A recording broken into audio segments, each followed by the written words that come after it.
Hello नमस्कार विद्यार्थी मित्रों, आप सभीનું આપણી આ આરો લર્નિંગ યુટ્યુબ ચેનલમાં સ્વાગત છે। આજના આ વિડિયોની અંદર આપણે ગુજરાત હાઈકોર્ટની અંદર જે ગુજરાત હાઈકોર્ટ ભરતી 2026 તેના સંબંધિત જે મહત્વની જે અપડેટ રહી તેને એ જોવાનો પ્રયત્ન કરીશું। જેની અંદર એ જોઈશું કે ગુજરાત હાઈકોર્ટ ભરતી 2026 હોય તો તેની નોટિફિકેશન એ ક્યારે આવશે, તેની અંદર એ કેટલી જગ્યાઓ હશે, પછી તેના ફોર્મ એ ક્યારથી એ ભરાશે અને કઈ કઈ પોસ્ટ માટે એ ભરતી કરવામાં આવશે તેવી તમામ માહિતી રહી એ આજનો આ જે વિડીયો રહ્યો તેની અંદર એ જોવાનો પ્રયત્ન કરીશું। અને જો તમને આ વિડીયો ગમે તો આ વિડીયોને એ શેર કરવાનું એ ભૂલતા નહીં, અને જો હજી સુધી એ લાઇક ન કરી હોય તો આ વિડીયોને એ લાઇક કરી દો, કેમ કે જે પણ વિદ્યાર્થીઓ એ ગુજરાત હાઈકોર્ટની ભરતીની તૈયારી કરે છે તેમને આ વિડીયો એ ખૂબ જ ઉપયોગી બનશે। તેની અંદર એ આપણે વિડીયોની શરૂઆત કરીએ તો તે સમય પહેલા એ આપણે જે આ ચેનલ હોય તેની અંદર એ ગુજરાત હાઈકોર્ટમાં એ કઈ કઈ ભરતીઓ આવવાની છે તેનો એ વિડીયો બનાવ્યો હતો। જેની અંદર એ ગુજરાત હાઈકોર્ટ તો તેની અંદર એ 561 જગ્યાઓ એ ખાલી છે। જેની અંદર એ રજિસ્ટ્રારથી માની એ સેક્શન ઓફિસરની એ 234 જગ્યાઓ રહી એ એક વર્ષથી પણ એ વધુ સમયથી એ ખાલી છે। જેની અંદર એ આપણે ખાલી જગ્યાઓની વાત કરીએ તો તેની અંદર એ રજિસ્ટ્રાર અને આસિસ્ટન્ટ રજિસ્ટ્રારની એ 12 જગ્યાઓ એ ખાલી છે। જ્યારે ક્લાસ 2માં એ સેક્શન ઓફિસર રહ્યું તો તેની અંદર એ સેક્શન ઓફિસરની એ 20 જગ્યાઓ ખાલી છે। ક્લાસ 3માં એ સૌથી વધુ નાયબ સેક્શન ઓફિસર રહ્યું તો તેની એ 240 જગ્યાઓ એ ખાલી છે। જ્યારે ક્લાસ 4માં સૌથી વધુ એ કોર્ટ અટેન્ડન્ટ એટલે જેને પિયોન તરીકે ઓળખવામાં આવશે તેની એ 150 જગ્યાઓ રહી એ ખાલી છે।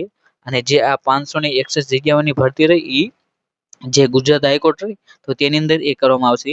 અને ગુજરાત હાઈકોર્ટ એ બે રીતે એ ભરતી કરતી હોય છે। જેની અંદર એ ગુજરાત હાઈકોર્ટની અલગ ભરતી આવતી હોય છે અને ગુજરાતમાં જે જુદી જુદી જે અદાલતો છે તેની પણ એ અલગથી ભરતી કરવામાં આવતી હોય છે। અને જે આ 561 જગ્યાઓ રહી તેની ભરતી એ ગુજરાત હાઈકોર્ટમાં એ કરવામાં આવશે। ત્યારબાદ આ ટૂંક સમયમાં આ 5/3/2026 ના રોજ એક પરિપત્ર બહાર પાડવામાં આવ્યો છે। અને આ પરિપત્ર એ સિટી સિવિલ કોર્ટ જે અમદાવાદ ખાતે આવેલું છે તેને મોકલવામાં આવ્યો, બધી ડિસ્ટ્રિક્ટ જજ કોર્ટો રહી તેને એ મોકલવામાં આવ્યો, પછી બધી જે ડિસ્ટ્રિક્ટની એ ફેમિલી કોર્ટો રહી તેને પણ એ મોકલવામાં આવ્યો છે। તેની સાથે સાથે ઇન્ડસ્ટ્રીયલ કોર્ટ અમદાવાદ, પછી ત્યારબાદ જે જ્યુડિશિયલ મેજિસ્ટ્રેટ કોર્ટ અમદાવાદ જે સિટી સિવિલ છે તે, પછી સ્મોલ કોઝ કોર્ટ અમદાવાદ તે આ જે સહ કોર્ટો રહી તેની આ પરિપત્ર એ મોકલવામાં આવ્યો છે। જેની અંદર એ તેનો વિષય છે કે જે ભરતી રહી ભરતીનું એ વાર્ષિક કેલેન્ડર એ તૈયાર કરવા, અને જેની અંદર એ ડાયરેક્ટ રિક્રુટમેન્ટ અને પ્રમોશન બેઝ એ પ્રોસેસ એ શરૂ કરી દેવાની। અને જેની અંદર એ કહેવામાં આવ્યું છે કે વહીવટી સરળતા અને ઝડપથી એ નિર્ણયો લેવાય તે માટે એ જે વાર્ષિક ભરતી કેલેન્ડર રહ્યું તેને એ જે ગુજરાત હાઈકોર્ટના જે ચીફ જજ રહ્યા તેમના દ્વારા એ મંજૂરી આપી દેવામાં આવે છે। અને જેની અંદર એ આપણે વાત કરીએ તો શેની ભરતી થશે તો તેની અંદર જે અહીં તમે જે ચાર્ટ એ જોઈ શકો છો। જેની અંદર એ પહેલું રહ્યું એ જ્યારથી એ માંગણા પત્રક એ શરૂ કરવામાં આવશે, એટલે કે માંગણા પત્રકની એ શરૂઆતની તારીખ, ત્યારબાદ એ ત્રીજું ખાનું રહ્યું તેની અંદર એ માંગણા પત્રક મોકલવાની એ છેલ્લી તારીખ છે। અને જે આ રિક્રુટમેન્ટ પ્રોસેસ વિલ બી ઇન્ડેડ એટલે કે ત્યાંથી એ જે ભરતી રહી એ નોટિફિકેશન એ તેની જાહેર કરવામાં આવશે। ત્યારબાદનું ખાનું રહ્યું તો તેની અંદર એ તે ભરતી રહી એ તેની અંદર એ કુલ કેટલા રહ્યા સ્ટેજ છે, જેની અંદર એ ડોક્યુમેન્ટ વેરિફિકેશન રહ્યું ત્યાં સુધીનું એ સ્ટેજ ગણવામાં આવ્યું છે। અને ત્યારબાદનું જે ખાનું રહ્યું તો તેની અંદર એ તે ભરતી પ્રક્રિયા એ ક્યારે પૂરી થશે, જેની અંદર એ પસંદગી યાદી સુધીનો એ તમને સમય આપવામાં આવ્યો છે। તેની અંદર એ આપણે વાત કરીએ તો તેની અંદર એ સૌથી પહેલી જે ઇંગ્લિશ સ્ટેનોગ્રાફર જે ગ્રેડ 2 એટલે કે જે ગ્રુપ બી રહ્યું તો તેની એ માંગણા પત્રક તેની ભરતી છે। જેની અંદર એ કુલ 4 સ્ટેજ છે। તેની અંદર એ સૌથી પહેલા તો ત્યારબાદ જે સ્ટેનોગ્રાફી ટેસ્ટ હોય છે, પછી વાઇવા ટેસ્ટ, આ રીતે એ અને ડોક્યુમેન્ટ વેરિફિકેશન, આ રીતે એ કુલ 4 એ ટેસ્ટ લેવાતી હોય છે। અને જેનું ફાઇનલ પરિણામ રહ્યું એ માર્ચ અથવા એપ્રિલ મહિનો જે આવતો વર્ષ રહ્યું 2027 ત્યારે એ તેનું પરિણામ આપવામાં આવશે। ત્યારબાદ બીજી પોસ્ટ જે Gujarati stenographer grade 2 group B જેની અંદર એ 4 સ્ટેજ છે, અને તે પણ એ માર્ચ એપ્રિલ 2027 ત્યારે એ પૂરી કરવામાં આવશે તે ભરતી। ત્યારબાદ ત્રીજી ભરતી જે લાઇબ્રેરિયન અને લાઇબ્રેરિયન કમ રિસર્ચ આસિસ્ટન્ટ ગ્રુપ સી, અને જેની અંદર એ 3 સ્ટેજ છે, જેની અંદર એ પહેલું એ પ્રિલિમિનરી, ત્યારબાદ એ મેન્સ પરીક્ષા અને વાઇવા અને ડીવી, આ રીતે એ તેની અંદર એ 3 સ્ટેજ હોય છે। અને જેનું એ ફાઇનલ પરિણામ રહ્યું તે ભરતી પ્રક્રિયા લાઇબ્રેરીની એ જાન્યુઆરી ફેબ્રુઆરી 2027 ત્યાં સુધીમાં એ પૂરી કરી દેવામાં આવશે। ત્યારબાદ ચોથી પોસ્ટ રહી એ ઇંગ્લિશ સ્ટેનોગ્રાફર ગ્રેડ 2 છે જે ગ્રુપ સી માં ગણાય છે, અને તેની અંદર એ 4 એ સ્ટેજ છે, જેની અંદર એ પ્રિલિમિનરી, ત્યારબાદ એ સ્ટેનોગ્રાફી ટેસ્ટ, વાઇવા ટેસ્ટ અને ડીવી, અને તેની ભરતી પ્રક્રિયા એ માર્ચ એપ્રિલ સુધી 2027 ત્યાં સુધીમાં એ પૂરું કરી દેવામાં આવશે. ત્યારબાદ 5મી પોસ્ટ જે ગુજરાતી સ્ટેનોગ્રાફર છે ગ્રેડ 3 જે ગ્રુપ સી માં ગણાય છે, તેની અંદર પણ એ 4 સ્ટેજ છે અને તે પણ એ માર્ચ એપ્રિલ 2027 સુધીમાં એ પૂરી કરી દેવામાં આવશે. ત્યારબાદ 6ઠી પોસ્ટ જે આસિસ્ટન્ટ અને કેશિયર ગ્રુપ સી, અને જેની અંદર એ 4 સ્ટેજ હોય છે, જેની અંદર એ પહેલું પ્રિલિમિનરી, ત્યારબાદ એ મેન્સ પરીક્ષા, ત્યારબાદ એ ટાઈપિંગ ટેસ્ટ અને ચોથું એ ડીવી. આ 4 સ્ટેજ એ તેની અંદર હોય છે અને જેનું એ જે ભરતી પ્રક્રિયા એ એપ્રિલ 2027 સુધીમાં એ પૂરી કરી દેવામાં આવશે. ત્યારબાદ 7મું જે ડ્રાઈવર ગ્રુપ સી, તેની અંદર એ 3 સ્ટેજ હોય છે, જેની અંદર એ પ્રિલિમિનરી, પછી ડ્રાઈવરની એ સ્કિલ ટેસ્ટ અને ડીવી, અને તેની પ્રક્રિયા રહી ભરતી પ્રક્રિયા એ ફેબ્રુઆરી 2027 સુધીમાં એ પૂરી કરી દેવામાં આવશે. ત્યારબાદ 8મું જે પ્રોસેસર સર્વર અને બેલીફ જે ગ્રુપ સી માં ગણાય છે, તેની અંદર એ 3 સ્ટેજ હોય છે, જેની અંદર એ પ્રિલિમિનરી, મેન્સ અને ડીવી, અને જેની ભરતી પ્રક્રિયા રહી એ માર્ચ એપ્રિલ 2027 સુધીમાં એ તેની ભરતી પ્રક્રિયા રહી એ પૂરી કરી દેવામાં આવશે.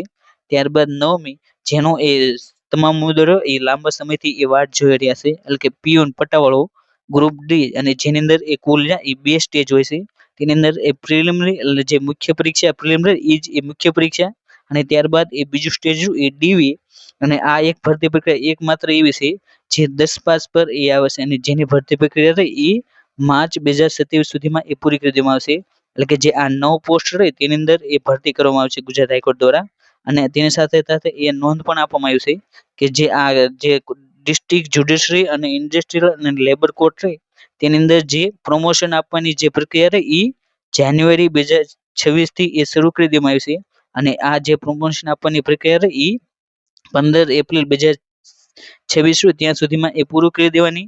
અને જે આ અહીં તમને જે 9 પોસ્ટ આપી તેની એ માંગણા પત્રક મંગાવવાની શરૂઆતની તારીખ રહી એ 30 એપ્રિલ 2026 છે, અને 15 એપ્રિલ 2026 સુધીમાં એ જે પ્રમોશનની પ્રક્રિયા એ પૂરી કરી દેવાની. ત્યારબાદ 30 એપ્રિલ 2026 થી એ માંગણા પત્રક એ શરૂ થશે, અને જેની છેલ્લી તારીખ એ 1 જૂન 2026 છે, અને જે આ ભરતી રહી આ તેની નોટિફિકેશન રહી એ જૂન 2026 માં એ આપવામાં આવશે. અને અહીં તમે જોઈ લીધું કે તે ભરતી પ્રક્રિયા એ ક્યારે એ પૂરી થશે. ત્યારબાદ આપણે જો વાત કરીએ કે અહીં તમને જે 9 પોસ્ટ રહી તેની અંદર એ કઈ પોસ્ટમાં એ કેટલી જગ્યાઓ છે, તો અહીં તમે તે તમામ જગ્યાઓ રહી એ જોઈ શકો છો. અને આ જગ્યાઓ રહી એ 2022 થી લઈને 2027 સુધીમાં એ ગુજરાત સરકાર દ્વારા જે પણ એ બજેટ રજૂ કરવામાં આવ્યા છે, તો તેની અંદર એ નવી ઊભી કરવામાં આવેલ જગ્યા છે. અને આની અંદર જે પ્રમોશન આપવાથી જે નીચેની જે કેડરની જે જગ્યાઓ ખાલી થાય છે તેનો જગ્યાનો સરવાળો રહ્યો એની અંદર એ ઉમેરા બાદ એ જે ભરતી રહી એ આવતી હોય છે. તો તેની અંદર એ 2022 થી લઈને 27 સુધીમાં એ બજેટમાં ઊભી કરવામાં આવેલ ભરતીની એ કુલ જગ્યાઓની વાત કરીએ તો તેની અંદર એ અંગ્રેજી સ્ટેનોગ્રાફર ગ્રેડ 2 રહી તેની એ 168 જગ્યા રહી એ ઊભી કરવામાં આવી છે. જ્યારે ગુજરાતી સ્ટેનોગ્રાફર ગ્રેડ 2 ની એ 341 જગ્યા, લાઇબ્રેરીની એ 46 જગ્યા, અંગ્રેજી સ્ટેનોગ્રાફર ગ્રેડ 3 ની એ 23 જગ્યા, ગુજરાતી સ્ટેનોગ્રાફર ગ્રેડ 3 ની એ 78 જગ્યા, જ્યારે આસિસ્ટન્ટની એ સૌથી વધુ જગ્યા છે, જેની અંદર એ આસિસ્ટન્ટની 1074 જગ્યાઓ છે. ત્યારબાદ એ જે ડિસ્ટ્રિક્ટ ડ્રાઈવર તો તેની એ 44 જગ્યા, બેલીફ અને પ્રોસેસ સર્વર જેની એ 143 જગ્યા છે, જ્યારે પટ્ટાવાળા પ્યુન તો તેની એ 572 જગ્યાઓ માટે રહી એ ઊભી કરવામાં આવી છે. અને અહીં તમને જે જગ્યાઓનું લિસ્ટ આપ્યું એ બજેટમાં એ ઊભી કરવામાં આવેલી એ જગ્યા છે. અને આની અંદર જે હાલની જે પ્રમોશનથી જે ખાલી પડેલી જગ્યા રહી તે એ સરવાળો કરીને એ નવી ભરતી રહી એ આપવામાં આવશે. અને અહીં તમને જે વિડીયો આપવામાં આવ્યો તેની અંદર જે પીડીએફ રહી તે તમારે એ ડાઉનલોડ કરવી હોય તો તે પીડીએફ રહી એ આપણી જે ટેલિગ્રામ ચેનલ આરુ લર્નિંગ રહી તેની અંદર એ મૂકી દેવામાં આવ્યું છે. તો ત્યાં જઈને એ તમારે ડાઉનલોડ કરી લેવી. અને જો તમે પણ એ ગુજરાત હાઈકોર્ટ ભરતીની એ તૈયારી કરવા માંગતા હોય તો તમે એ આપણી જે આરુ લર્નિંગ જે યુટ્યુબ ચેનલ હોય તેને એ સબસ્ક્રાઈબ કરી શકો છો. અને આપણી જે રહે એ ગુજરાત હાઈકોર્ટની ભરતીને રહે એ લાંબા સમયથી એ તૈયારી કરાવી છે. માટે તમારે એ ગુજરાત હાઈકોર્ટની એ કોઈ પણ અપડેટ એ મિસ ન થાય તે માટે આપણી જે યુટ્યુબ ચેનલ છે તેને એ ચોક્કસ એ સબસ્ક્રાઈબ કરી લેવી. અને જો તમે હજી સુધી એ વિડીયો જોઈ રહ્યા છો તો આ વિડીયોને એ લાઈક કરવાનું એ ભૂલતા નહીં. અને આ વિડીયોને હજી સુધી જો શેર ન કર્યો હોય તો તમારા એ ફ્રેન્ડ સર્કલમાં એ શેર કરો, જેથી આ વિડીયો એ વધુ લોકો સુધી એ પહોંચી શકે. અને thank you for watching that video. જય હિન્દ, જય ભારત.